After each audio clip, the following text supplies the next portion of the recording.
복음 책방 신앙을 읽다. 오늘은 짐 엘리엇의 신앙을 한번 읽어보도록 하겠습니다. 오늘 책 제목이 전능자의 그늘. 전능자의 그늘. 우리가 알고 있는 것처럼 짐 엘리엇 선교사님의 전기예요. 왜 우리는 지금까지 한 20권 책을 읽으면서 이렇게 가슴 아픈 책들을 많이 골랐을까? 그 중에 하나가 삼비의 프레이저 선교사님도 그렇게 오래 살지 않았어요. 그죠? 순종, 몇 살? 43살. 또 그 청년 바보 의사, 몇 살? 33살. 우리가 그때까지 다 보면서 이분들의 삶이 너무 아깝다. 너무 빨리 죽었다. 근데 그분들의 삶이 헛되지 않다. 이렇게 하면서 넘어왔는데 심지어 오늘 와서는 28살. 근데 참 놀라운 건 그 삶도 그렇게 짧은 것이 아니었다. 우리들이 그런 고백을 할 수 있는 것 같아요. 이 책에 나오는 이제 초반에 나오는 문구 중에 하나, 그리고 모든 사람들에게 제일 잘 알려진 문장이 하나 있죠. 영원한 것을 얻고자 영원할 수 없는 것을 버리는 자는 바보가 아니다. 그 당시에 이제 타임지 그 잡지들은 이 5명의 청년들이 아우카조 교회에서 무참하게 살해됐을 때 나왔었던 그 제목들이 뭐냐면 What a waste. 왜 낭비하는가? 이게 무슨 낭비인가? 그런 제목으로 대서특필되었었어요. 아마 엘리자벳 엘리엇이 이 책을 쓰게 된 가장 큰 이유 중에 하나가 그들의 죽음은 낭비가 아니었습니다. 그래서 오늘 중요한 이 전능자의 그늘이라고 하는 이 제목 역시 굉장히 새로운 의미를 가지고 우리들이 볼 수 있을 거예요. 영어로는 Shadow of Almighty. 전능한 분의 그늘이라고 하는데, 이 제목은 시편 91편 1절부터 2절까지의 말씀을 근거로 이 제목이 만들어진 것 같아요. 이런 말씀이죠. 지존자의 은밀한 곳에 거주하며 전능자의 그늘 아래서 사는 자여, 나는 여호와를 향하여 말하기를 그는 나의 피난처요 나의 요새요 내가 의뢰하는 하나님이라 하리니. 유명한 존 파이퍼 목사님이 이 책 제목에 대해서 썼던 글이 좀 있어요.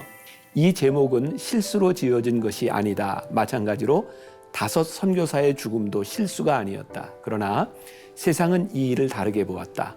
전 세계가 이 젊은이들의 죽음을 비극적인 악몽이라고 일컬었다. 엘리자베스는 세상이 무언가를 놓치고 있다고 생각했다. 엘리자베스는 이렇게 쓴다. 세상은 짐 엘리엇의 신념 중 2번째 문구의 진리를 깨닫지 못했다. 영원한 것을 얻기 위해 영원할 수 없는 것을 버리는 자는 바보가 아니다. 엘리자베스가 자신의 책을 전능자의 그늘이라고 명명한 것은 하나님의 백성의 피난처는 고통과 죽음을 모면하는 피난처가 아니라 최종적이고 궁극적인 패배에서 벗어나는 피난처임을 전적으로 확신했기 때문이다. 죽음은 단순한 피난처가 아니라 전능자의 그늘 안에 거하는 것, 이것이 우리의 영광입니다. 그런 의미로 이 전능자의 그늘이라는 걸 쓰고 있으니까 엘리자벳은 적어도 자기 남편의 죽음을 정말 영광스러운 하나님의 영광 아래에서 보았던 것이니까 읽으면서 우리들의 마음이 많이 슬프지만 슬픈 마음이 아니라 전능자 그늘 아래 영광스러움을 우리들이 볼 수 있으면 좋겠다는 생각이 들어요. 짐 엘리엇에 대한 이야기를 보면서 우리가 이 안에서 그냥 몇 가지 짐 엘리엇이 살아갔던 그 원리들을 그냥 조금만 캐치하고 봐도 좋겠다는 생각이 들었어요. 책을 읽다가 보면 이제 이 기다림이라고 하는 것이 종종 의미를 가져주고 있고, 또 이 기다림 가운데서 어떻게 짐 엘리엇이 움직였는가, 그 움직임에 대한 부분도 우리들이 한번 생각해 볼 수 있을 것 같아요. 이 책은 진짜 지루하게 기다림이 막 느껴지지 않아요? 요쯤에서 대충 나가 빨리 선교사, 결혼해. 빨리 결혼해. 근데 굉장한 기다림이 있어요. 근데요, 이 책을 가만히 보세요. 굉장히 기다리는데 짐 엘리엇은 굉장히 많이 움직이고 있어요. 그러니까 이 기다림과 움직임이라고 하는 관점에서 이 책을 본다면 굉장히 또 흥미롭게 책을 볼 수도 있겠다. 자, 이 책의 78페이지부터 이제 79페이지에 보면 처음으로 이제 짐 엘리엇이 나는 선교사가 돼야 되겠다. 그리고 나는 저 남미로 가야 되겠다. 이런 결심을 하게 된 이제 계기들이 나오죠. 이제 요약해서 보면 이제 이런 것들이죠. 성경이 단 하나도 번역되지 않은 언어가 1,700개 언어다. 선교사로 헌신한 사람 중 90%는 평생 선교지에 나가지 않는다. 주님 가겠습니다. 이상의 것이 필요하다. 또 세상 사람 64%가 그리스도에 대해 한 번도 들어보지 못했다. 또 하나 매 시간 5,000명의 사람들이 죽는다. 또 하나 인도 인구는 북남미와 아프리카 인구를 다 합한 것과 같다. 인도의 선교사 비율은 인구 7만 1천 명당 1명밖에 되지 않는다. 외국의 경우 인구 5만 명당 기독교 사역자 1명이지만 미국은 500명당 1명이다. 그러니까 이 이야기들을, 이 사실들을 알면서 짐 엘리엇은 헌신해야 되겠다는 생각을 하죠. 그리고 우리가 아는 것처럼 이 책에 보면 처음에 짐 엘리엇의 마음을 끌었던 것은 바로 인도였었죠. 이제 몇 번의 이런 변화되는 이제 과정들을 겪게 돼요. 짐 엘리엇은 이런 기록들을 하면서 나 이제 선교사로 나가야 되겠다라고 생각하면서 구체적으로 짐 엘리엇이 계속 이제 계획을 세워나가는 모습들을 보게 되죠. 이제 1947년부터 친구와 함께 이제 캠프에 참석했던 이야기, 대학생 시절에 여기저기 가면서 복음을 전하면서 그가 이제 깨닫게 됐던 이야기. 분명한 거 하나는 짐 엘리엇은 평범한 삶에 만족하지 않았다는 거죠. 저는 우리 크리스찬들에게 중요한 것이 있는데 우리는 평범한 삶을 살라고 불리움을 받은 것이 아니라 비범함으로 불리움을 받았다라고 생각해요. 여기서 우리가 착각하지 말아야 될 것은 비범함이라고 하는 것은 누가 하지 못하는 어떤 것, 뛰어난 능력을 이야기하는 것이 아니라 우리들이 하나님의 삶에 응답하기 시작할 때 하나님은 그 삶을 비범하게 만드신다. 저는 이 표현을 굉장히 좋아해요. 짐 엘리엇의 삶이 평범함을 거부했다라고 하는 것은 그에게 어떤 특별한 꿈이 생겼다고 하는 것이 아니라 하나님께서 나를 부르시는 삶에 내가 순종할 준비가 되어 있다. 그때 그 인생은 비범한 삶이 되는 거죠. 그래서 짐 엘리엇은 계속해서 이제 기도하면서 또 고민하고 이러는 부분들이 나오는데 묘하게도 이렇게 기다림이라고 하는 것뿐만 있는 것이 아니라 여러분들 책을 읽다 보면 짐 엘리엇이 굉장히 서두르는 것도 나와요. 그런 느낌을 받았는지 모르겠지만 133페이지 보면 저번에 편지에 금방이라도 페루에 갈 것처럼 말했는데 편지를 보낸 뒤 제가 너무 서둘지 않았나 걱정됐습니다. 그러나 오늘 아침 주님께서 서두름에 대한 생각을 주셨습니다.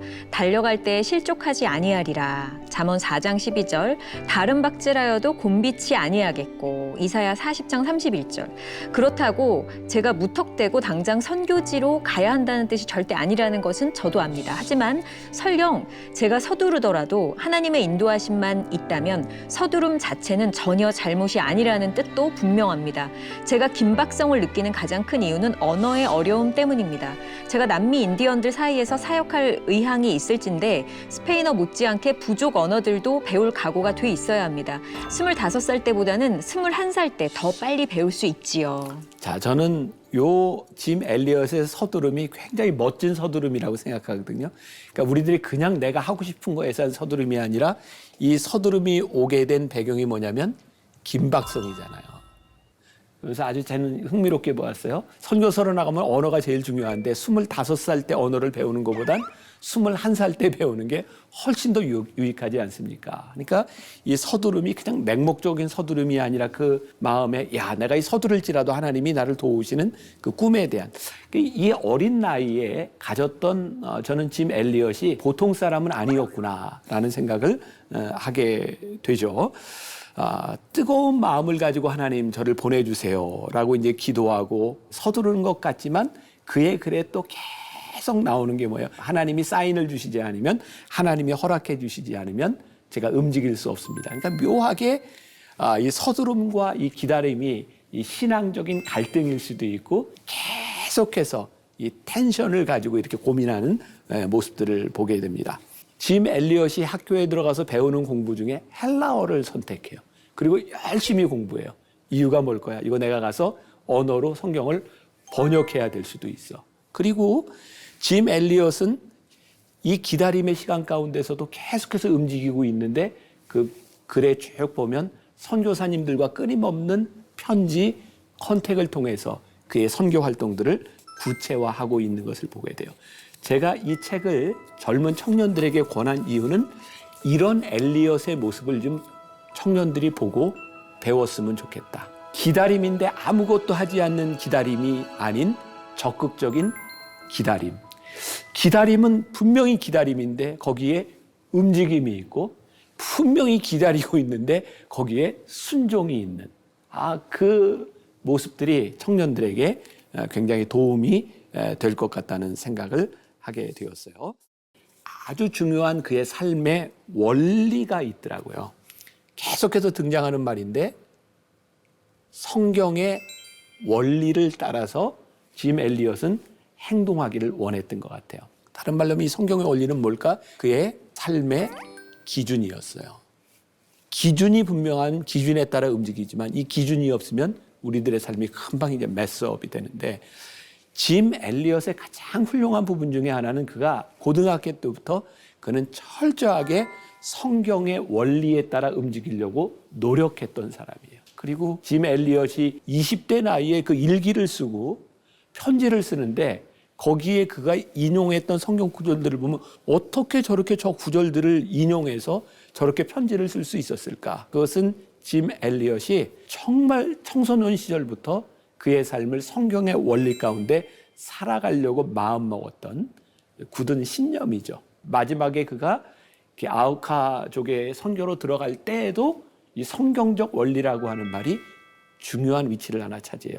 456페이지에 조금 이 구절을 보면 좀 이해하기가 좋을 것 같아요. 우리 보미자매 좀 읽어주세요.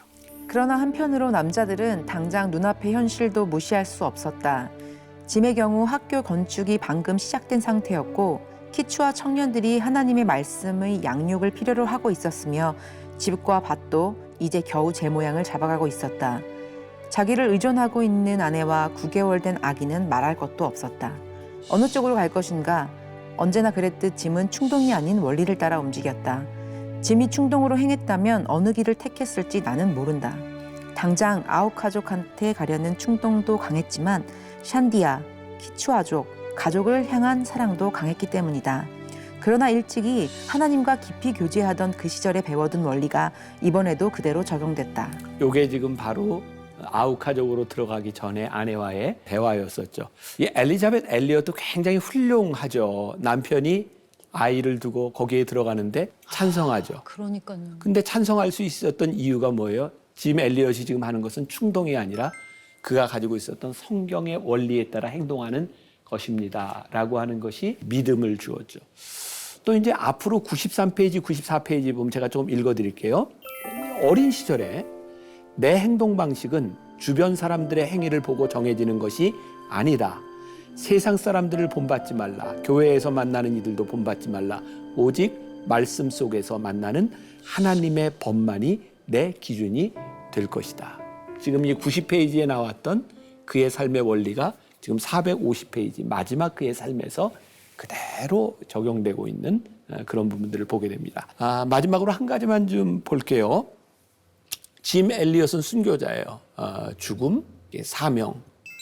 여러분들도 그런 거 느꼈겠지만 이 책을 읽으면서 가슴이 이렇게 팍 아리기도 하고 깜짝깜짝 놀라는 것이 뭐냐면 꼭 짐 엘리엇이 죽음을 예견하고 편지를 쓰고 죽음을 예견하고 말하는 듯한 그런 장면들이 많이 나오죠.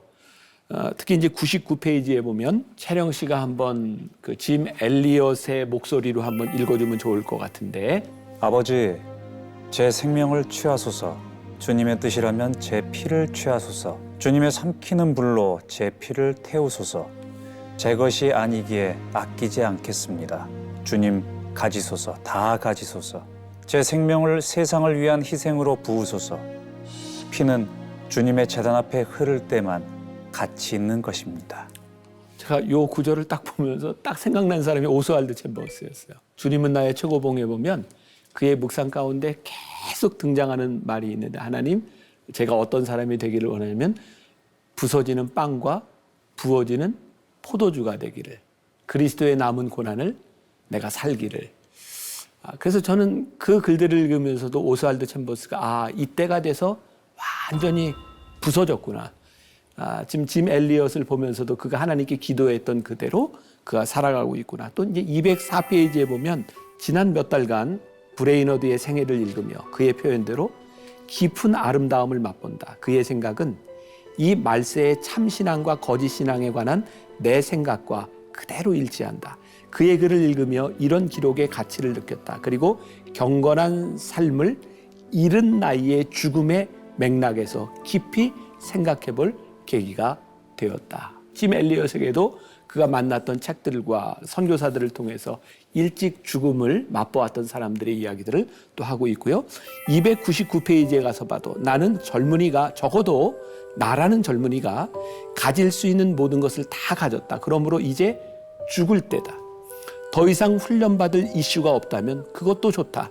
여태까지 훈련은 좋았고 하나님의 영광을 위한 것이었다. 나는 예수님을 만날 준비가 돼 있다. 그리고 384페이지에서도 이런 글이 나와요.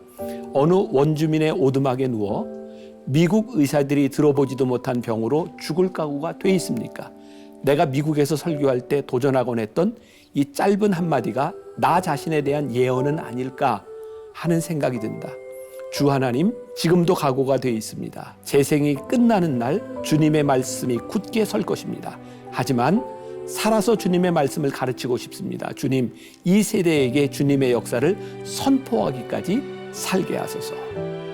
곳곳에서 어쩌면 그의 죽음을 예견했던, 그래서 그의 삶을 그렇게 마감하지 않았을까. 그리고 우리가 처음에 보았던 영화에서 이렇게 이제 위로 권총을 이렇게 쏘는 장면이 나오잖아요. 그때 큰 이슈가 되었던 것 중에 하나가 뭐냐면 그 아우카족들이 창을 들고 다 왔을 때 이 사람들이 다 총을 가지고 있었어요. 근데 아무도 그들 향해 총을 쏘지 않았어요. 그리고 우리는 당신들을 좋아합니다 라고 하는 말을 남기고 이제 세상을 떠나게 되죠. 아마 이건 거짓이 없을 거예요. 왜? 그 아우카족이 다 크리스찬이 됐고 그 죽였던 사람의 아들이 목회자가 됐으니까 그 거기에 나오는 어떤 대사들이나 이런 것들은 충분히 그들의 경험과 그들이 들었던 이야기들을 통해서 우리들에게 전해질 수 있는 거죠.